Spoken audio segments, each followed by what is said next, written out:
Good afternoon and welcome to the Musings of the Madman. I'm your host, the last operator of the universe, and today we're going to talk about failure. So, as my segue into failure, into the story, I'm going to tell you a joke. The joke goes, there were two men stuck in an insane asylum, and then one day they were sick of it and they decided to escape. So they escape up onto the rooftops that one night, and they can see the rest of the city. They can see their freedom across a narrow gap. It was just a small leap. And the first guy, he jumps across and he makes it. He makes it to the next building and he's out. And the next guy is afraid of falling, so he doesn't jump along. But then his friend has an idea. He goes like, see, I have this flashlight, right? So why don't I just shine the light across the gaps and you can walk across it. Then the next guy goes like, are you crazy?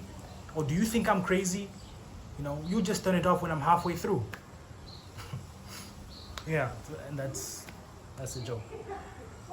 The joke was told by Joker. It was told by the Joker to Batman in a story called The Death of the Family. No, it's actually the story called The Killing Joke. And this is when Batman tries to reason with Joker. He tries to get him to be rehabilitated, but the guy is just not having it. Of course, he's the Joker, he's a supervillain, and this is what he does. This is after he's done, and on this day he had done horrible things. He had killed people, he had tortured people, and for you those who know, he had shot Barbara Gordon through the spine and now she couldn't walk anymore, and possibly maybe raped her as well. So the segue here is insanity.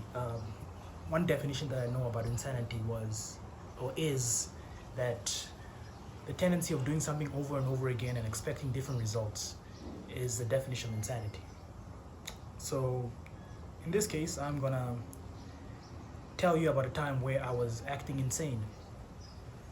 It's basically a story about me and NaTIS. For those who don't know, this is the governing body that decides whether or not you can drive in the roads of Namibia, whether you can get a license, and whether or not you have permits for whatever you do on the road. So this is a story of how I failed my NaTIS learner's license exam 3 times in a row. Without pause, my friend. I just, every day, every time I went back, I would just fail 3 times in a row. So, and I had no idea why this was happening, honestly, but I kept on doing it until I finally got it.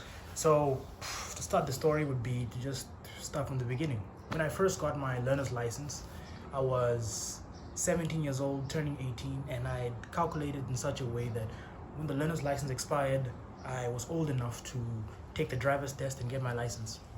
So I had everything all planned out.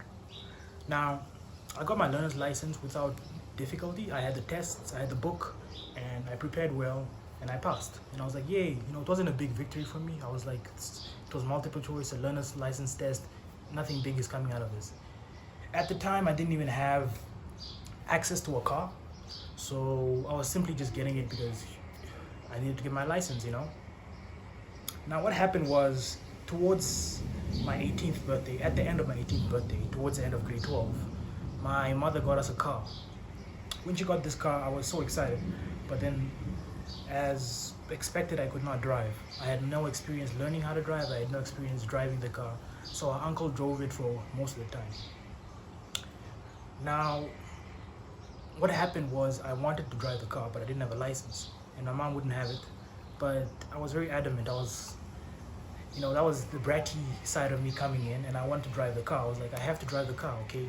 So please get the car from our uncle and let me drive it.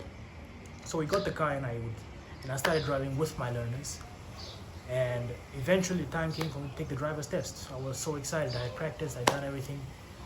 So I go for the driver's test, and I failed, but surprisingly I did well.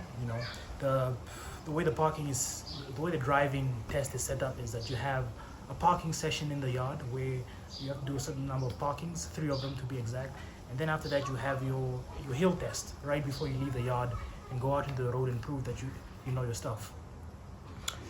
Now for me personally, I was very nervous, but I did well. I passed the reverse parking, on both sides quite well. I passed the parallel parking on both sides quite well, and I even passed the three-point turn, the easiest one of them all. Now, the one thing that I did when I went for the hill test, right? The hill test, they take you up on the hill and you're supposed to park the car and put up the handbrake and then just chill for a second, and then they tell you to drive off without rolling backwards. Now, what happened with me there was I passed it. It was amazing, okay? I just drove straight through it, no hesitation, no rolling back, no excessive noise, and I was like, I've got this. And the next part was just a driving test, right? After the hill, you just go down the hill and you go out into the road, and then they assess you on that. Yeah, please ignore that. So they assess you on how well you drive after that. But the problem with me now here is, as I was driving down the hill, there was a stop line up ahead, and I did not actually see, because there was a stop sign and then the line was a little bit far ahead. It was the other way around. One of those ways. The stop sign just didn't look clear, and the line itself was not corresponding to the sign. So what you had was me crossing the line, and the dude told me I failed immediately. There was no negotiation. I wanted to negotiate, but there was no negotiation, no bargaining. You know, you just failed. And that was the first time I failed that was the first and only time that I failed the driver's test. After that, my learner's license expired, and I went back for it again. I went back to take my learners, and I failed. I mean, you could say the first time I wasn't really trying that hard, but yeah, you could say that, and that's why I failed the first time. Second time I went back I was a little bit more cocky. I was like, come on, I got this. There's no ways I'm gonna fail this thing again. But I failed it again. And this is, mind you, while I was still driving a car. I was driving the car my mom bought, and I was driving without a learners, without a drivers, without anything at all. So I failed it the second time. After the second time, my dad was like, you know, are you sure you don't want me to just... I actually didn't say that, but he made it seem like I was not trying hard enough. But he said it in a nice way. He mentioned how he talked to one of his colleagues, and they told him that he could just buy me the license, you know, at a certain price. And the old man was like, when he heard that, he was like, nah, the kid has to get the license by himself, you know. There's no buying for him. He needs to get the license. So from there, we were like, let's try something new, you know. How about you go take the test in Ochoarongo, the learner's test, pass it, and then get your driver's test the next day, and then you drive back with your driver's license. So that was the plan. You know, the learner's test was on Thursday. No, the learner's test was on Wednesday, and the driver's test was on Thursday. So the idea was I would go there on Wednesday morning and apply for the learners, take the test, pass. Then the next day, apply for the drivers, take the test, and pass. So I drove all the way to Ochoarongo without a learners, without a license, and applied for the learner's test. This was around 3 a.m. I had to apply for it at 3 a.m. in the morning, and I stayed there. Yeah, from 3 up to the rest of the day, I had to wait for the test. So I had to wait in line until I got a chance to take the test. And I made it. I could take the test. And we wrote in this weird little cubicle type of thing. Actually, it was more like a container type of thing. We wrote the test. We got the results, I think, a few hours later. And I failed. Oh. By this time, I wasn't even bothered. I don't know. I think I felt numb to it at this stage. I was like, maybe I'm not meant to have a license. Why not? And so I drove back to Windhoek, a defeated warrior, saddened and bothered by all of this. And that was the last time I failed the learner's test, honestly. The next time I took the test, and mind you, I was not doing anything differently. To me, I felt like I was studying the same. I felt like I was preparing the same way. And even when I tried to adjust certain things, you know, I didn't feel like I was doing anything.